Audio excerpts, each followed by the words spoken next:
अस्सलाम वालेकुम। तो कैसे हैं आप सब लोग। आज की इस वीडियो में हम लोग डिस्कस करने जा रहे हैं लिक्विड्स के कुछ एमसीक्यूज को।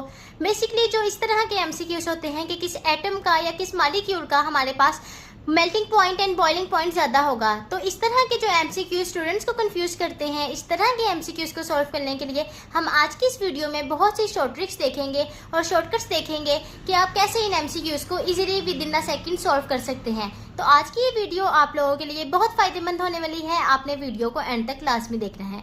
चलिए स्टार्ट करते हैं।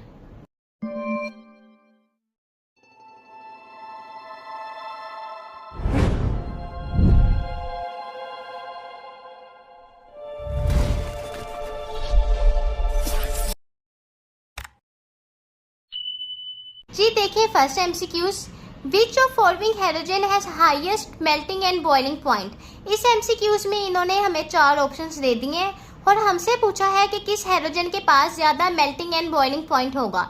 तो आपने एक बात हमेशा याद रखनी है कि जो आपके पास लार्जर मॉलिक्यूल होता है उसके पास स्ट्रॉन्गर इंटरमॉलिक्यूलर फोर्सेस होती हैं स्मॉलर मॉलिक्यूल्स की निस्बत। इसकी रीज़न क्या होती है कि जो हमारे पास लार्जर मॉलिक्यूल होते हैं उसके पास इलेक्ट्रॉन्स या प्रोटॉन्स बहुत ज़्यादा होते हैं, जिसकी वजह से between the molecule strong van der Waals forces create हो जाती हैं।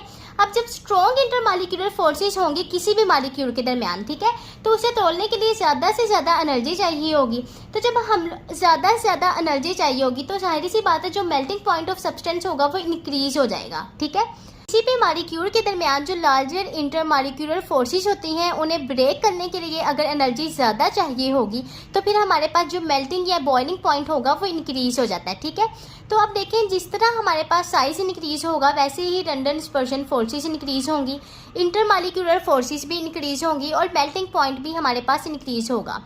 तो अब आप देखिए इनमें से हमारे पास किसका साइज सबसे बड़ा है। हमें पता है पीरियोडिक टेबल में डाउन द ग्रुप साइज होता है वो इंक्रीज होता है। तो पीरियोडिक टेबल में जब आप 7A ग्रुप के एलिमेंट्स की बात करते हैं तो उसमें सबसे पहले फ्लोरीन आता है, फिर क्लोरीन आता है, फिर ब्रोमीन आता है एंड देन आयोडीन आता है। आयोडीन लास्ट में आता है। इसका जो साइज होता है वो बड़ा होता है, तो इसकी मेल्टिंग पॉइंट भी जो होगा वो ज़्यादा हो जाएगा। Got it. Next MCQs, which of following has greatest boiling point. अब इन्होंने हमें 2 ऑप्शंस दे दिए हैं और हमसे पूछा है कि इन दोनों में से किसका बॉइलिंग पॉइंट ज़्यादा होगा। तो अब अक्सर स्टूडेंट्स क्या करेंगे कि हम लोगों ने ऊपर वाले क्वेश्चन में देखा है कि जिसका साइज़ ज़्यादा होगा उसका मेल्टिंग एंड बॉइलिंग पॉइंट ज़्यादा होगा।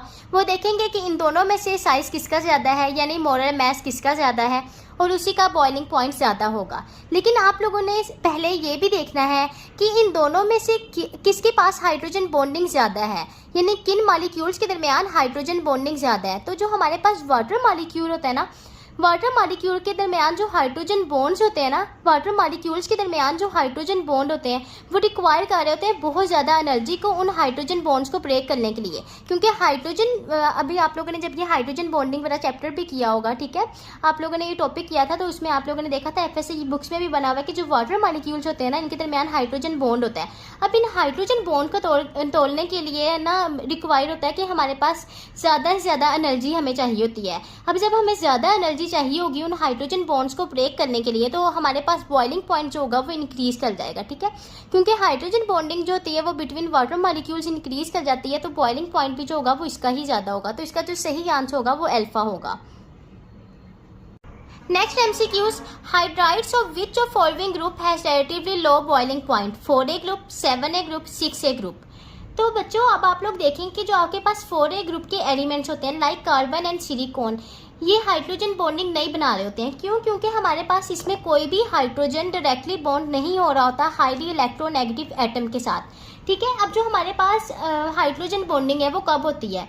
हाइड्रोजन बॉन्डिंग जब भी होती है ना जब हमारे पास हाइड्रोजन बॉन्ड बनाता है किसके साथ? Highly electronegative atoms. Highly electronegative atoms में हमारे पास फ्लोरीन आ जाती है, ऑक्सीजन आ जाती है, ये आ जाते हैं ना, ये नाइट्रोजन आ जाती है। जब हाइड्रोजन इन तीनों के साथ या फ्लोरीन, ऑक्सीजन या नाइट्रोजन के साथ बॉन्ड नहीं बना रहा है तो हमारे पास हाइड्रोजन बॉन्डिंग शो नहीं होती। अब जो 4A ग्रुप के एलिमेंट्स होते हैं लाइक कार्बन, सिलिकॉन, ये हाइड्रोजन बॉन्डिंग को शो ही नहीं करते हैं। जब ये हाइड्रोजन बॉन्डिंग को शो नहीं करते हैं तो फिर इनके पास जो बॉइलिंग पॉइंट होता है वो कम होता है। तो इसका जो सही आंसर होगा वो अल्फा होगा। Got it. Next MCQs, which of following has highest boiling point. तो अब आप देख सकते हैं, मैंने अभी जैसे आपको पीछे भी बताया है कि जब आपके पास मोलर मास इंक्रीज कर जाता है, यानी साइज इंक्रीज कर जाता है, तो बॉइलिंग पॉइंट इंक्रीज कर जाता है। तो इसका जो सही आंसर होगा वो क्या होगा? अल्फा होगा। मोलर मास भी सबसे ज़्यादा इसका होगा, तो आपके पास बॉइलिंग पॉइंट भी इसका ज़्यादा हो जाएगा। ठीक है, next MCQs, which of following has highest boiling point? HF, HI, HBr, HCl। तो देखिए, अब इसमें भी आप लोग कहेंगे कि साइज़ जो है वो ज़्यादा बड़ा तो HI का है, यानी आयोडीन का साइज़ बड़ा होता है ना। लेकिन आप लोगों ने वही जो पिछले MCQs में अभी हम लोगों ने देखा था सेकंड MCQs में, कि हम लोगों ने हाइड्रोजन बॉन्डिंग भी देखना होता है, यानी 4A ग्रुप एलिमेंट्स के पास तो हमारे पास हाइड्रोजन बॉन्डिंग होती ही नहीं है ना। अब इसमें तो हाइड्रोजन बॉन्डिंग जो होती है वो आपके पास प्रेजेंट होती है, क्योंकि इसमें आपके पास हाइड्रोजन बॉन्ड है किसके साथ? हाईली इलेक्ट्रोनेगेटिव एटम्स के साथ। ठीक है, तो इसमें आपके पास हाइड्रोजन बॉन्डिंग प्रेजेंट है। तो आपने देखनी है कि स्ट्रॉन्ग हाइड्रोजन बॉन्डिंग इनमें से किसके पास है। तो जो स्ट्रॉन्ग हाइड्रोजन बॉन्डिंग होती है ना, HF के पास बहुत ज़्यादा स्ट्रॉन्ग हाइड्रोजन बॉन्डिंग होती है, क्योंकि जो स्ट्रेंथ ऑफ हाइड्रोजन बॉन्ड होता है वो डिपेंड कर रहा होता है डिफरेंस इन इलेक्ट्रोनेगेटिविटी पे। ठीक है, तो HF के पास जो होती है वो बहुत ज़्यादा स्ट्रॉन्ग हाइड्रोजन बॉन्डिंग होती है, जिसकी वजह से इसका बॉइलिंग पॉइंट होता है वो ज़्यादा हो जाता है। ठीक है, तो इसलिए इसमें जो सही आंसर होगा वो अल्फा होगा। लेकिन अगर वो वैसे ही आपको दे दें फ्लोरीन, क्लोरीन, ब्रोमीन और आयोडीन में ज़्यादा बॉइलिंग पॉइंट किसका होता है? वो आयोडीन का होता है, क्योंकि आयोडीन का मोलर मास ज़्यादा होता है, उसका साइज़ ज़्यादा है। लेकिन अगर वो इस तरह पूछे हाइड्रोजन बॉन्डिंग यानी HF, HI, HBr, HCl दे के पूछे, तो फिर आप कहेंगे कि HF के पास हाइड्रोजन बॉन्डिंग स्ट्रॉन्ग होती है, इसलिए इसका बॉइलिंग पॉइंट स्ट्रॉन्ग होता है। गॉट इट जी। अब एक बार ये जितने भी ऑर्डर्स आप लोगों की FSC की बुक्स में दिए गए हैं, 4A group, 5A group, 6A group, 7A groups के, वो मैंने एक दफ़ा लिख दी हैं इधर। आप लोग इसे एक दफ़ा देख सकते हैं। मैं आपको एक दफ़ा बुक से भी दिखा देती हूँ। एक्चुअली मैंने तो अपनी FSC की बुक पे बहुत ज़्यादा इस तरह गन मारा हुआ है, लेकिन आप लोग ना अपनी बुक से भी एक दफ़ा देख लीजिएगा, ठीक है, ताकि आप लोगों को अच्छी तरह समझ आ जाए। तो बेसिकली यहीं से देख के अब आप ये देख सकते हैं कि ये लिखा हुआ है। तो अब देखें, अब इसमें आप लोग देख सकते हैं कि यही केस है कि जैसे जैसे साइज़ बढ़ेगा आपके पास ये बढ़ेगी। ठीक है, बॉइलिंग पॉइंट इंक्रीज होता है साइज़ के बढ़ने से। मैंने अभी आप लोगों को पिछला MCQs भी सॉल्व करवाया इसी तरह। लेकिन कुछ एक्सेप्शनल केसेस हैं इस ऑर्डर के अंदर, कुछ एक्सेप्शनल केसेस हैं, लाइक जिस तरह 7A में हमारे पास HF का बॉइलिंग पॉइंट जो होता है वो ज़्यादा होता है। हालांकि ये एंड पे आना चाहिए क्योंकि इसका साइज़ कम है, लेकिन मैंने आपको इसकी रीज़न बताई है कि इसकी हाइड्रोजन बॉन्डिंग ज़्यादा होती है। ठीक है, इस तरह इन ग्रुप्स में भी कुछ एक्सेप्शनल केसेस हैं, लेकिन बाकी जो है आप लोग इसे देख लीजिएगा एक दफ़ा। ठीक है, अब हम लोग नेक्स्ट MCQs देखते हैं। विच of following is highest boiling point? Normal pentane, neopentane, isopentane. तो अब आप लोगों ने एक बात हमेशा याद रखनी है कि जो आपके पास नॉर्मल पेंटेन होता है ना, या कोई भी जो आपके पास नॉर्मल स्ट्रक्चर दिया होता है, या कोई भी जो आपके पास लीनियर स्ट्रक्चर दिया होता है, नॉर्मल पेंटेन है मतलब आपके पास लीनियर स्ट्रक्चर है। नॉर्मल मतलब लीनियर स्ट्रक्चर है, इसमें कोई भी ब्रांचिंग नहीं है। जब आपके पास लीनियर स्ट्रक्चर होता है ना, तो आपके पास जितने भी मॉलिक्यूल्स होते हैं वो अच्छी तरह एक दूसरे में ना पैक हुए होते हैं क्लोजली। जब ये पैक हुए होते हैं ना क्लोजली, तो फिर इनके दरमियान जो इंटरमॉलिक्यूलर फोर्सेज होती हैं ना वो स्ट्रॉन्गर हो जाती हैं। ठीक है, लेकिन अगर आप आइसोपेंटेन की बात करें तो आइसोपेंटेन में तो आपके पास ब्रांचिंग प्रेजेंट होती है।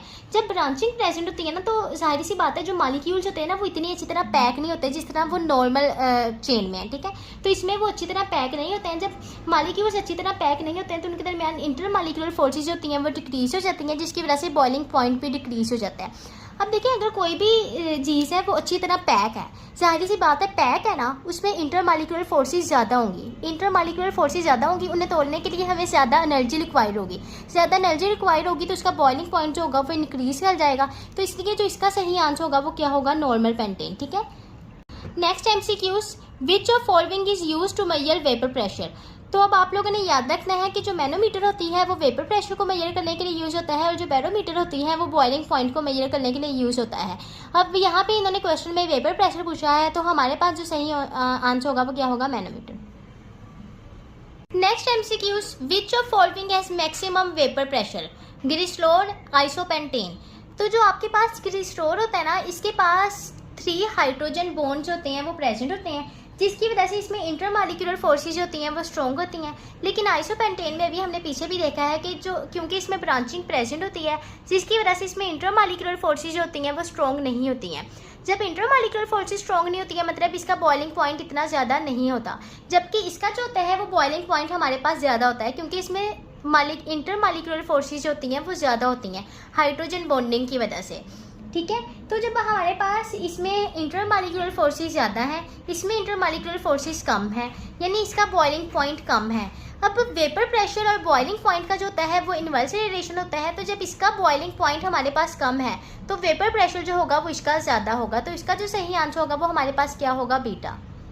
Next MCQs, which of following has greater boiling point. इन्होंने हमें 4 ऑप्शंस दे दिए और हमसे पूछा है कि इनमें से किसके पास बॉइलिंग पॉइंट ज़्यादा होगा। ठीक है, तो अब आप लोगों ने क्या करना है, आप लोगों ने सबसे पहले देखना है कि इनमें से किसी के पास हाइड्रोजन बॉन्डिंग है, यानी अगर हाइड्रोजन बॉन्डिंग किसी के पास ज़्यादा होगी, जाहिर सी बात है अगर कोई हाइड्रोजन बॉन्डिंग किसी मॉलिक्यूल्स के दरमियान ज़्यादा है, ठीक है, हाइड्रोजन बॉन्ड्स ज़्यादा बना रहा है वो, तो मतलब उसको तोड़ने के लिए, उसको ब्रेक करने के लिए हमें ज़्यादा एनर्जी चाहिए होगी, ज़्यादा बॉइलिंग पॉइंट रिक्वायर्ड होगा मतलब। ठीक है, तो फिर अब आप लोगों ने देखना है सबसे पहले अगर किसी में हाइड्रोजन बॉन्डिंग ज़्यादा है, फिर अगर किसी की हाइड्रोजन बॉन्डिंग भी आपको पता लग गई, फिर आपने देखना है कि किसी का मोलर मास ज़्यादा है। ठीक है, तो अब आप लोग इनमें देखें कि हाइड्रोजन बॉन्डिंग सबसे ज़्यादा किस में है। तो हाइड्रोजन बॉन्डिंग हमारे पास इथाइलिन ग्लाइकोल में भी प्रेजेंट होती है और वाटर में भी प्रेजेंट होती है, और दोनों 2-2 हाइड्रोजन बॉन्ड्स बना रहे होते हैं। तो अब देखें हाइड्रोजन बॉन्डिंग भी दोनों बना रहे हैं और दोनों बना भी 2-2 हाइड्रोजन बॉन्ड्स रहे हैं। ठीक है, तो फिर अब हमें कैसे पता लगेगा कि इन दोनों में से किसका बॉइलिंग पॉइंट ज़्यादा है, तो इन दोनों में से जिसका मोलर मास ज़्यादा होगा। ठीक है, अब इथाइलिन ग्लाइकोल का मोलर मास ज़्यादा होता है, तो इसलिए अब हम लोग कहेंगे कि सबसे ज़्यादा बॉइलिंग पॉइंट इसका होगा, फिर वाटर का होगा। अब इथाइल अल्कोहल देखें, इथाइल अल्कोहल सिर्फ एक ही हाइड्रोजन बॉन्ड बनाता है, अब फिर इसके बाद वाटर के बाद ये आएगा। ठीक है, फिर जो डाई इथाइल ईथर होता है, इसमें तो हमारे पास डाइपोल फोर्सेस होती हैं, और जो डाइपोल फोर्सेस होती हैं आपको पता है कि वो हाइड्रोजन बॉन्ड से वीक होती हैं। ठीक है, तो अब आप लोगों ने इस बात को अच्छी तरह याद रख लेना है कि जब भी आपको बॉइलिंग पॉइंट का कोई ऑर्डर आ जाए तो आपके पास जो भी ऑप्शन आएंगे, पहले आपने देखना है कि इनमें हाइड्रोजन बॉन्डिंग तो प्रेजेंट नहीं है। हाइड्रोजन बॉन्डिंग जिसमें ज़्यादा स्ट्रॉन्ग होगी वो आपके पास करेक्ट ऑप्शन होगा। फिर अगर हाइड्रोजन बॉन्डिंग भी आपके पास सेम है जो आपके पास ऑप्शंस दिए गए हैं, तो फिर आप उसमें डिफ्रेंशिएट करेंगे कि किसका मोलर मास ज़्यादा है। जिसका मोलर मास ज़्यादा होगा फिर उसका बॉइलिंग पॉइंट ज़्यादा होगा। लेकिन पहले आप लोगों ने हाइड्रोजन बॉन्डिंग देखनी है, उसके बाद आपने मोलर मास देखना है। ठीक है, तो अब आप यहाँ पे भी आप एक ऑर्डर देख सकते हैं कि सबसे ज़्यादा जो है बॉइलिंग पॉइंट वो इथाइलिन ग्लाइकोल का है, फिर वाटर का है, फिर इथाइल अल्कोहल का है, और उसके बाद डाई इथाइल ईथर का है। ठीक है, तो अब जो इथाइलिन ग्लाइकोल होते हैं, आप एक बार ना इनका स्ट्रक्चर भी देख रहे हैं कि जो इथाइलिन ग्लाइकोल और वाटर का मॉलिक्यूल है। ठीक है, अब जो इथाइलिन ग्लाइकोल है ना, आप देखिए इसके पास 2 OH हैं। ठीक है, अब ये जो 2 OH होते हैं ना, ये हाइड्रोजन बॉन्ड्स बना रहे होते हैं। ठीक है, और जो वाटर का मॉलिक्यूल होता है इसमें हमारे पास 2 हाइड्रोजन एटम्स प्रेजेंट हैं। अब जो ये हाइड्रोजन एटम्स होते हैं ना, ये डिफरेंट ऑक्सीजन मॉलिक्यूल्स के साथ, अब ये हमारे पास वाटर का एक मॉलिक्यूल है ना, FSA की बुक्स में भी इसका स्ट्रक्चर दिया होगा। ठीक है, तो ये आपके पास वाटर का एक मॉलिक्यूल है। अब वाटर का आपके पास एक और मॉलिक्यूल होगा। ठीक है, अब जो वाटर का आपके पास दूसरा मॉलिक्यूल होगा ना, उसके ऑक्सीजन के साथ ये हाइड्रोजन बॉन्ड बनाएगा। ठीक है, जो वाटर मॉलिक्यूल्स के अंदर बॉन्ड होता है ना, यानी ये जो इसके अंदर है वो तो कोवेलेंट बॉन्ड होता है। इससे आपने कभी भी कंफ्यूज नहीं होना। अक्सर स्टूडेंट्स बड़े कंफ्यूज होते हैं, उन्हें लगता है कि ये हाइड्रोजन बॉन्ड है। नहीं बेटा, ये जो इसके अंदर है वो कोवेलेंट बॉन्ड है जो विद इन द मॉलिक्यूल है। ठीक है, लेकिन जो बिटवीन द मॉलिक्यूल होते हैं ना, वो हाइड्रोजन बॉन्ड्स होते हैं। अब अगर फॉर एग्जांपल आपके पास ये एक और वाटर मॉलिक्यूल प्रेजेंट है, ठीक है, तो बेसिकली ये इसके साथ बॉन्ड बनाएगा। ठीक है, फॉर एग्जांपल ये इसके साथ बॉन्ड बना रहा है, तो ये जो बॉन्ड है आपके पास ये हाइड्रोजन बॉन्ड होगा। और इसी तरह ये भी एक और उसके साथ बॉन्ड बना रहा है, वाटर मॉलिक्यूल्स का जो ऑक्सीजन होता है उसके साथ बॉन्ड बना रहा है ये। अब ये आपके पास वाटर मॉलिक्यूल्स कितने बॉन्ड्स बना रहा है, कितने हाइड्रोजन बॉन्ड्स, 2 हाइड्रोजन बॉन्ड। ठीक है, इसी तरह इथाइलिन ग्लाइकोल भी 2 हाइड्रोजन बॉन्ड्स बनाता है, लेकिन इथाइल अल्कोहल आपके पास 1 हाइड्रोजन बॉन्ड्स बनाते हैं। लेकिन मैस इसका ज़्यादा होता है, जिसकी वजह से हम लोग कहते हैं बॉइलिंग पॉइंट इसका ज़्यादा होगा। ठीक है, तो उम्मीद है आज का ये जो लेक्चर था आप लोगों को समझ आ गई होगी। अगर आप लोगों को किसी पॉइंट की नहीं समझ आई तो आप मुझसे कमेंट करके पूछ सकते हैं। अगर आज की ये वीडियो अच्छी लगी है तो वीडियो को लाइक कर मेरे चैनल को सब्सक्राइब कर दें, और सब्सक्राइब करने के साथ साथ बेल आइकन को लाजमी प्रेस कीजिएगा ताकि आने वाली हर वीडियो आप तक पहुँच सके। Thank you so much.